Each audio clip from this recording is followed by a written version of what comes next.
Hello guys, welcome back to my YouTube channel. If you're new on my channel, my name is Stella. I'm an education, lifestyle and mom YouTuber based in the United States of America. I am an international student doing a PhD in the US of A. So in today's video, or before then, if you haven't subscribed to my channel, please do so by clicking the subscribe button. It is a red button which you can see down there below. And if you want to get notified whenever a new video pops up on my channel, you can click the bell which is right next to the subscribe button. And whenever I post a new video, you get notified, and it is totally free. But that's your own way of helping me grow my channel. So in today's video, I'm excited to bring education content. I will be giving you like a summary of how to apply for a PhD in the United States of America. And I always like to put out a disclaimer there that whatever I say here is always based on my personal experience and the experience of a couple of persons that I have either mentored or my friends who have applied for admissions and got it. Okay, the song. Let's see. I thought that was better. Okay, it's okay. So it's going to be based on my experience of a whole playlist where I talked about different stages towards getting admission to study abroad. I think that was kind of very general. So this particular video, I'm being very specific on the US of A, United States of America. So get your pen and paper and start noting things down. So the first thing you need to ask yourself is, what PhD do I want to do? A PhD in what exactly? Firstly, I need you to know that you do not need a master's degree to come do a PhD in the US. So if you're done with your bachelor's degree and you're considering coming to the US for your further studies, I want you to know that you can actually go ahead and apply for your PhD directly. As a matter of fact, some schools will not even let you apply for a master's degree in certain courses, e.g. my school. You cannot apply for a master's degree in chemistry to my department. I don't know the reason, but that's what it is. So you can apply for a PhD directly with your bachelor's degree in chemistry to all the schools in the US, literally. The advantage a master's degree just offers you is that, of course, you have a more advanced knowledge of your field, and so it's a little bit of a soft landing for you. Which, I mean, even as a person coming with a bachelor's degree, you're going to be fine. A lot of people are doing it, and they're doing just very fine. Just a little challenge which you can overcome. You're in the academics, so it will only make you read more, study more, ask more questions, because, I mean, you're kind of fresh out of school and you're doing a PhD, which is very okay. It's doable, totally doable, 101% doable. So back to what I was saying, you need to find out what PhD in what do you exactly want to do. So I am in chemistry, so I will be, if you've been following me on my channel, my examples are mostly around science, STEM, especially chemistry, because that's what I'm very familiar with. So let's assume that you have finally decided that you want to do a PhD in chemistry. The next thing you want to do is to Google. Google is your friend. Start Googling up schools in the United States doing a PhD in chemistry. Schools in the United States to PhD in chemistry in the United States, or whatever prompt you want to give to Google, and you will get a drop down of schools. You can say first 10 schools in the US for a PhD in chemistry. You get a drop down of schools that you can apply to. And if you want to apply based on ranking, you can go to, I think that's usnews.com. I think it's US News. Is it US News? I forgot. So I'll remember it and I'll put it down in the description box. You can go there to actually find out the ranking of the universities. But I believe that Google is most likely going to give you a list of schools either based on ranking or based on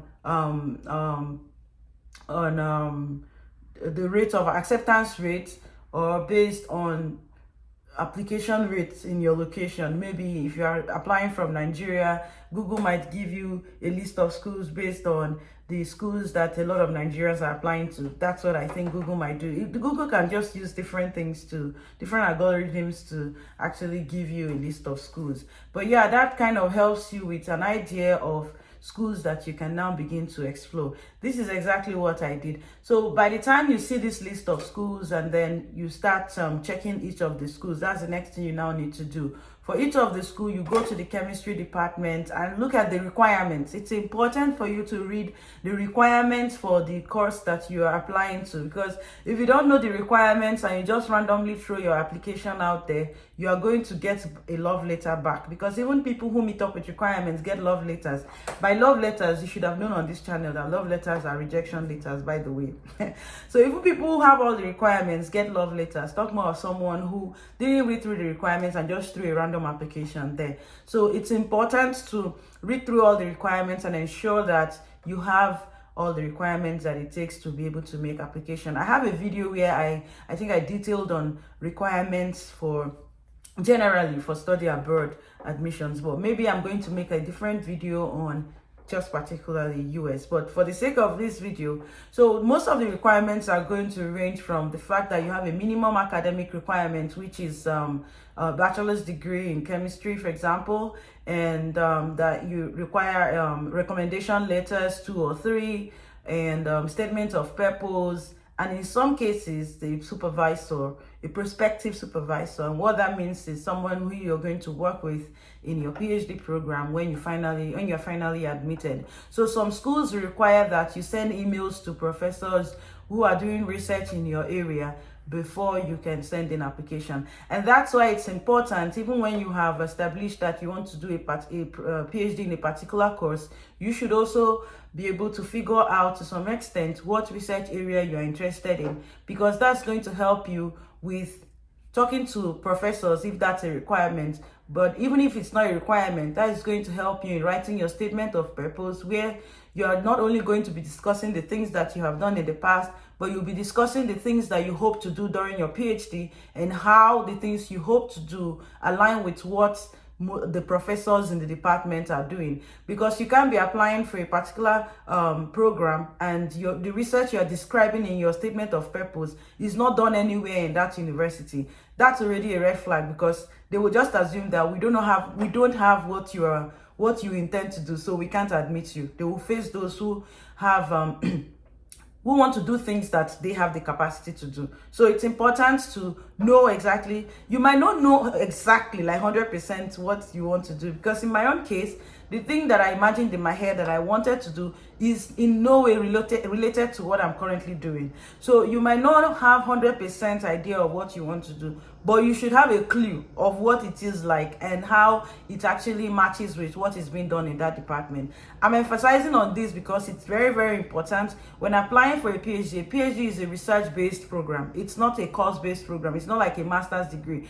A PhD is high. The higher percentage of your PhD is mostly, I'll just randomly say 90%, is mostly research. The other 10% is just the coursework that you do here and there and the other things you do. But 90%, in my opinion, is research. And so it's important that whatever you're writing in your statement of purpose has everything to do with research experience and the things that you hope to do and how they align with what is being done in that department by a particular professor or a particular institute or a particular group of professors in the department. So it's very, very important. If you're able to get all these requirements, statement of purpose, recommendation letters, and some schools require that you write English tests depending on the country you're applying from or the school you went to in Nigeria, or even generally they require English tests. You go ahead and sit for the English test. And GRE is not usually a requirement for chemistry these days. I might be wrong, but based on my experience in 2022 and based on 2023 experience as well from my friends, it's not a requirement. But you might not, if you're going for other PhD program, you need to find out if GRE or GMAT is a requirement, and then you go ahead and sit for this test. One thing I'm going to leave you with is, it's better you go through these requirements and carefully get them put together than for you to submit a random application and get a love letter. Even if you're in a hurry to start up your PhD program, it's better you calm down and even miss the enrollment or the admission section for that particular year and wait for the following year than for you to rush and submit application that is not complete or is not does not have any quality, and then end up getting a rejection. Take your time, get all your requirements put together, get people to help you read your statement of purpose and your CVs, and then put out a good application out there. And that's it. Once you have your requirements, send in your application within the deadline, and then of course wait for feedbacks from the school, and hopefully you get that yes that you're looking for. Rejections come here and there, and they are normal, very, very normal. It does not in any way mean that you do not have what it takes to get into school. It only means that it's highly competitive. It's you against the entire world, like I always like to say,